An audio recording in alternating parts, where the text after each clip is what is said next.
Hello, babes. How are you? Are you doing okay?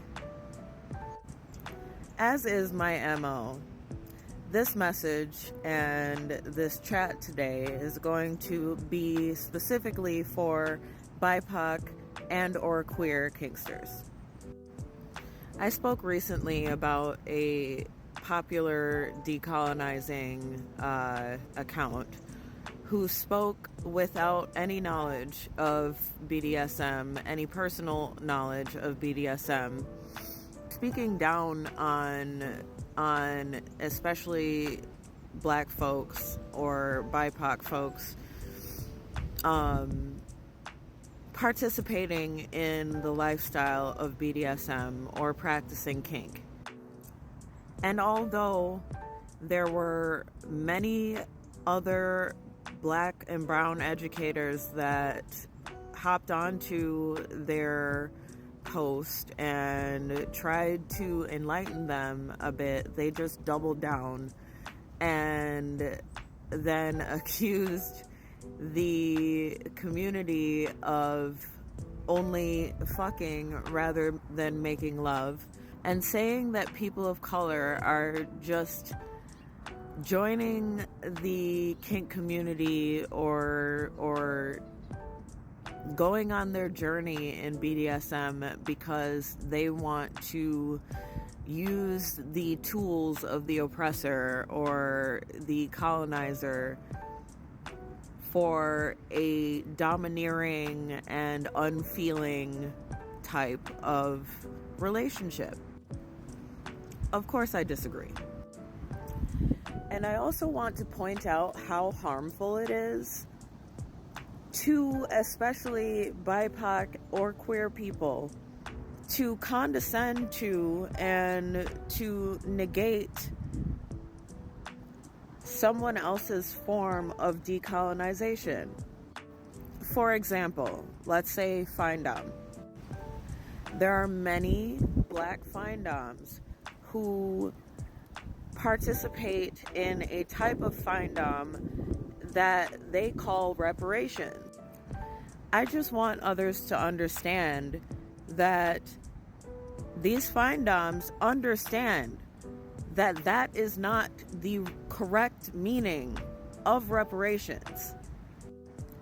Just like different roles in BDSM are exactly that, they're role play.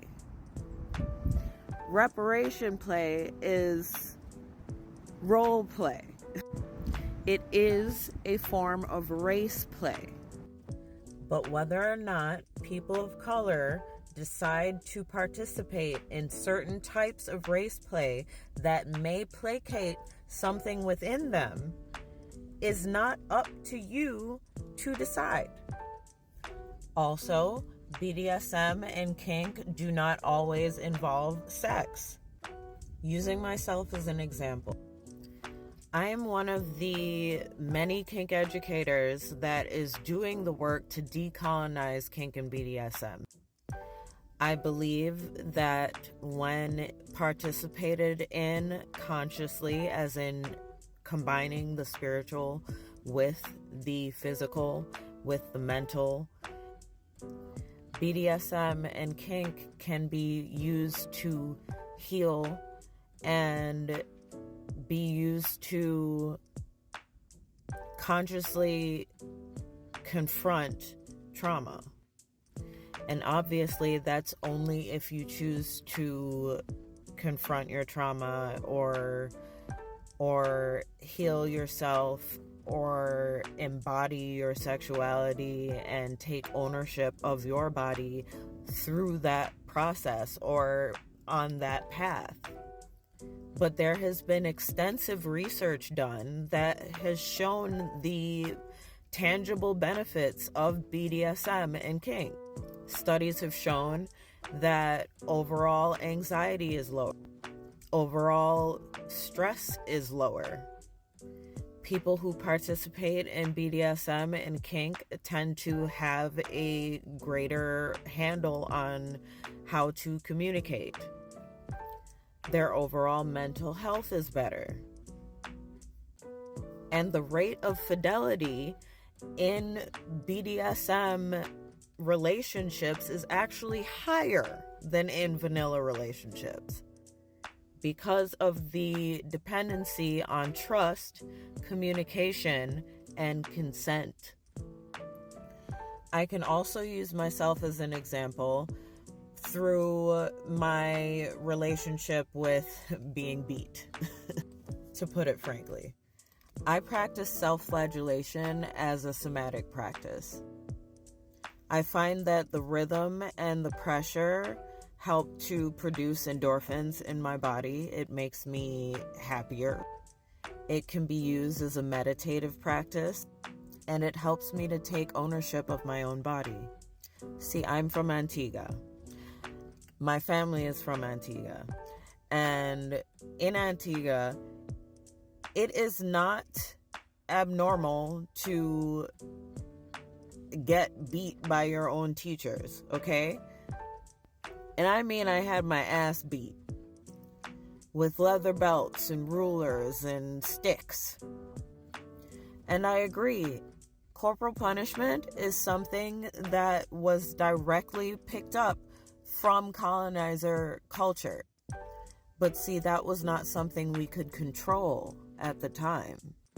But what we can control now is ownership of our own body, being able to be present within our bodies, and to release tension in a way that feels healing.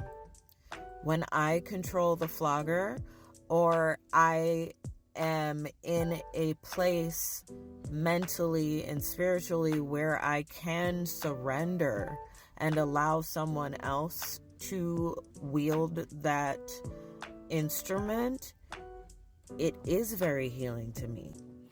I know that I can combine my lifestyle with my meditative practice, with my healing practice, with my somatic practice in order to create this experience for myself. And this is not to say that we don't become traumatized in interactions with each other, or that we don't traumatize each other. That's part of this human experience.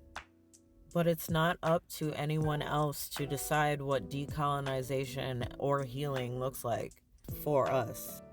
Anyway, I hope that you have been keeping up with drinking your water, getting your sleep, and trying to eat at least 2 to 3 meals per day because you need your strength. I'll check in with you next week, babes.